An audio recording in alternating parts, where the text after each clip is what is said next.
Assalamualaikum warahmatullahi wabarakatuh. Kami dari kelompok 4, kami akan mempresentasikan hasil dari observasi atau wawancara kami terhadap Dinas Pertanian yang ada di Provinsi Bengkulu ini.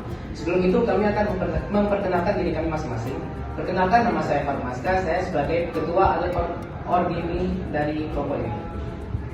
Perkenalkan, nama saya Sita Widiawati, STMG 1F023008.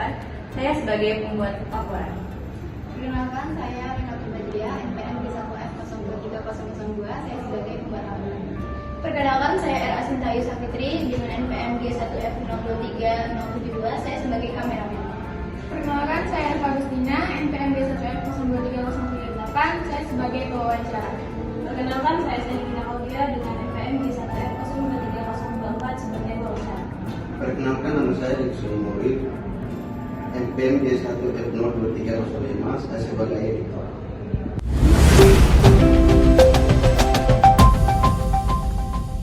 Baiklah, kami dari kelompok 4 telah melaksanakan wawancara dan observasi pada tanggal 2 Oktober 2022 di hari Senin pukul 8 waktu Indonesia Barat, tempat Dinas Tanaman Pangan, Hortikultura dan Perkebunan Provinsi Bengkulu, dengan narasumber Ibu Asih Damayati dan pewawancara Reva Agustina dan Sandy Claudia. Dan berikut adalah hasil wawancara kami yang akan disampaikan oleh saudari Lailatul Badri.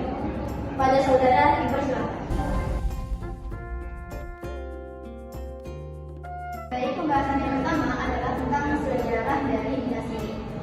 Mengenai sejarah, sebenarnya dinas ini sudah berdiri sejak zaman kemerdekaan, namun baru diresmikan pada 26 September 1985 dengan nama Dinas Pertanian dan Ketahanan Pangan Provinsi Bengkulu. Kemudian pada tahun 2017, Dinas Perkebunan bergabung dengan dinas ini sehingga namanya berubah menjadi Dinas Tanaman Pangan, Hortikultura dan Perkebunan Provinsi Bengkulu. Berikut adalah struktur dari dinas ini yang terdiri dari kepala dinas, sekretaris, 4 kepala bidang, dan 12 kepala seksi. Berikutnya akan disampaikan visi misi dari dinas ini oleh Desa Kodim. Visi dan misi organisasi. Visi terwujudnya sistem produksi tanaman pangan, hortikultural dan perkebunan yang maju dan berdaya saing tinggi. Misi 1. Meningkatkan dan meningkatkan kapasitas prasaran dan sarana tanaman pangan, hortikultura dan perkebunan. 2. Menentukan pola pengelolaan sumber daya alam dan lingkungan secara berkelanjutan dan peningkatan produksi dan produktivitas tanaman pangan, hortikultura dan perkebunan. Organisasi lingkungan organisasi dikelola oleh Aceh.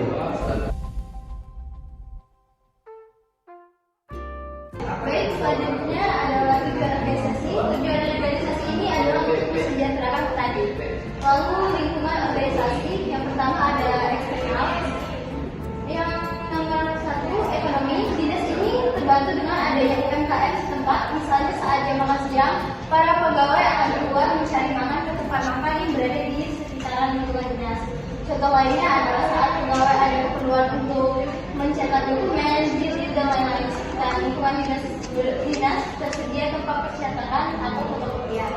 Lalu yang kedua adalah demografi. Untuk di daerah dataran tinggi, dinas ini berfokus pada Kabupaten Rejang Lebong dan Kepanjang dalam pengembangan tanaman horti. Contohnya cabai.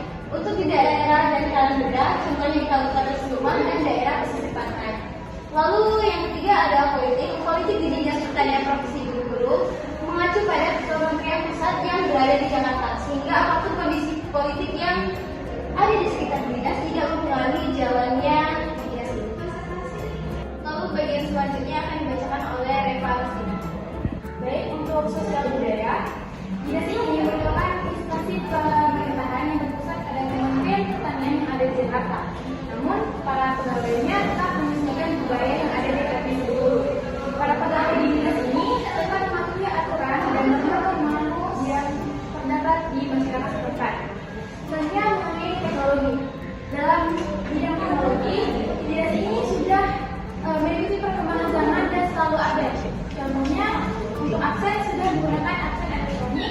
Dan untuk administrasi pendataan sudah menggunakan semacam aplikasi yang mempermudah pendataan. Selanjutnya, global. Dalam kancah global, salah satu daerah yang difokuskan di dinas ini adalah Kabupaten Pemayan. Kabupaten Pemayan sendiri sudah berhasil mengekspor kopi sampai ke luar negeri, yaitu Perancis. Baiklah, untuk selanjutnya akan disampaikan oleh Sinta. Pada bidang internal, yaitu budaya administrasi yang diterapkan di dinas ini adalah team orientation, yaitu menitikberatkan pada kerja sama tim daripada bekerja secara individu. Selanjutnya analisis SWOT akan dibacakan oleh Pak Master.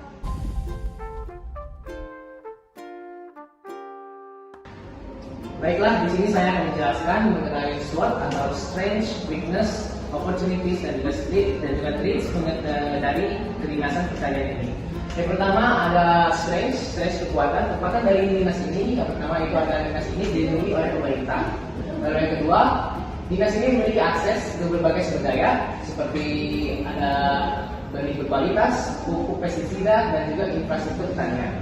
Lalu untuk weakness, kelemahannya karena adanya keterbatasan anggaran yang membuat berjalannya program kerja memerlukan waktu untuk beberapa periode, jadi lebih lama.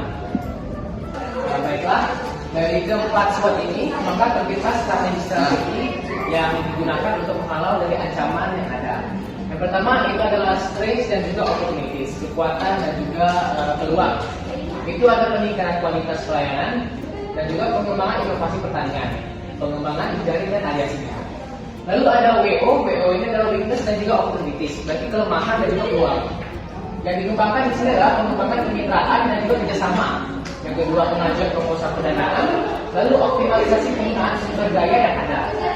Lalu lanjut ST itu adalah strength dan juga traits, yaitu kekuatan dan juga ancaman yang ada. Di counter menggunakan peningkatan transparansi dan juga komunikasi. Lalu pemberdayaan masyarakat. Dan juga yang terakhir adalah WT itu adalah weakness dan juga traits, kelemahan dan juga ancaman. Dan mengcounternya dengan cara membuat perubahan pada program kerja yang dapat mengurangi waktu pelaksanaan dan juga meminimalkan dampak pembenaran dari anggaran tersebut. Sekian, terima kasih. Sekian dari presentasi kami hari ini. Kami akhiri. Wassalamualaikum warahmatullahi wabarakatuh.